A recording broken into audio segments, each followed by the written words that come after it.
কবিতাৰ শিৰোনাম অক্লান্ত হেঁপাহৰ অপেক্ষা। ৰচনা ৰীতা বুঢ়াগোহাঁই, আবৃত্তি হেমন্ত ওজা কলিতা। অক্লান্ত হেঁপাহেৰে অপেক্ষাকৃত এটি আপুৰুগীয়া ফোন কলৰ বাবে। যদিও বা অহাৰ অৱকাশ নাই, তথাপি ইমান আতুৰ কিয়? ইমান হাবিয়াস জন্মে এষাৰি বিপৰীতমুখী ফোন কলৰ কিয়? মৰম, ভালপোৱা, বিশ্বাস, ভৰসা গুৰুত্বপূৰ্ণ নে গুৰুত্বহীন? বুকুত জ্বলে ধোঁৱাহীন জুই, মগজুত চলে অন্তৰ্যুদ্ধ। সত্য অসত্যৰ বাক বিতণ্ডা, হৃদয়ৰ কোঠালিত মন আৰু চিন্তাৰ ধুমুহা।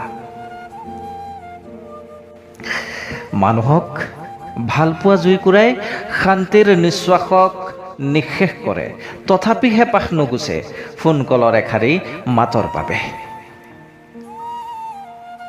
অনলাইনৰ অপেক্ষাত বাৰে বাৰে টেলিফোন অথবা মোবাইলত হাত ফুৰাই অধীৰ অপেক্ষাৰে অপেক্ষাকৃত হৈ থাকে আপোনজনৰ এষাৰি মাত পাবলৈ।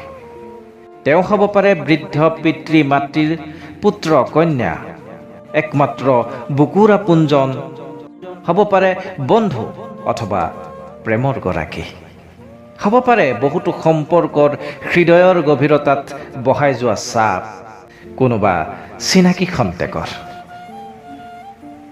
যিয়েই নহওক, এটি খবৰ এষাৰি মাতৰ সঁহাৰিত ফুলি উঠিব পাৰে শুকান ওঠত এপাহি হাঁহিৰ ফুল। সঁচা হৃদয়ৰ গভীৰতাৰ বুজাব নোৱাৰা অনুভূতি, হাঁহিৰ মুকুতা সৰা আকুলতা, অবুজ হৃদয়ৰ ৰহস্যময় প্ৰশান্তি হ'ব পাৰে এটি ফোন কলৰ অপেক্ষা। এটি ফোন কল অথবা এটি মেছেজে নিঃশেষ কৰিব পাৰে নিজৰ সৰ্বোচ্চ সত্তা।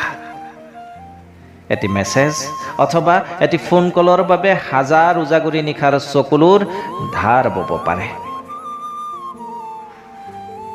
নিজম নিশা অথবা নিজম দুপৰীয়া এটাত কিংবা অপেক্ষাৰে অপেক্ষাকৃত এটা মাতাল নিশাৰ ৰজনী হ'ব পাৰে এটি ফোন কলৰ অপেক্ষা।